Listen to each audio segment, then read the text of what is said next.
शंखचूड़ दानव भगवान श्री कृष्ण का मित्र सुदामा था, जिसे राधा ने दानवी योनि में जन्म लेने का शाप दिया था।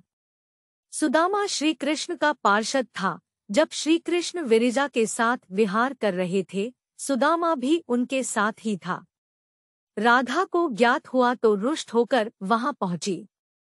उसने कृष्ण को बहुत फटकारा।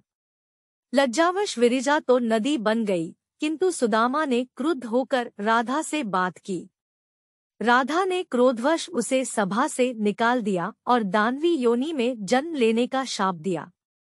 क्षणिक आवेग जब समाप्त हुआ तो राधा ने दयावश शाप की अवधि गोलोक के आधे क्षण की कर दी, जो कि मृत्यु लोक का एक मनवंतर होता है। शापवश सुदामा शंखचूड़ नामक दानव हुआ। गोलोक में भी शंखचूड़ तुलसी पर आसक्त था, अत भूलोक में भी उसने तुलसी को प्राप्त करने के लिए तपस्या की। उसके पास हरि का मंत्र और कवच भी थे। तुलसी से विवाह होने के उपरांत वह ऐश्वर्यपूर्वक रहने लगा। श्री कृष्ण की प्रेरणा से शिव ने उस पर आक्रमण किया। शिव की अपरिमित सेना के होते हुए भी शंखचूड़ परास्त नहीं हो रहा था।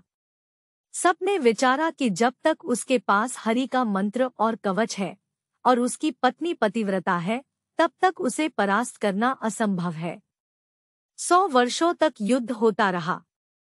शिव मृत देवताओं को पुनर्जीवन देते जा रहे थे। रणक्षेत्र में दानेश्वर शंखचूड़ से एक वृद्ध ब्राह्मण भिक्षा मांगने के लिए आया। राजा ने इच्छित दक्षिणा मांगने को कहा तो ब्राह्मण ने उससे कवच मांग लिया। शुकचूड़ ने उसे कवच दे दिया। ब्राह्मण ने तुरंत ही शंखचूड़ का सा रूप धारण किया और तुलसी के पास गया। उसने माया पूर्वक तुलसी में वीर्याधान किया। तत्काल शिव ने हरि के दिए शूल से शंखचूड़ को मार गिराया। दानेश्वर तो रथ सहित भस्म हो गया, किंतु किशोर सुदामा ने गोलोक धाम में राधा कृष्ण को प्रणाम किया।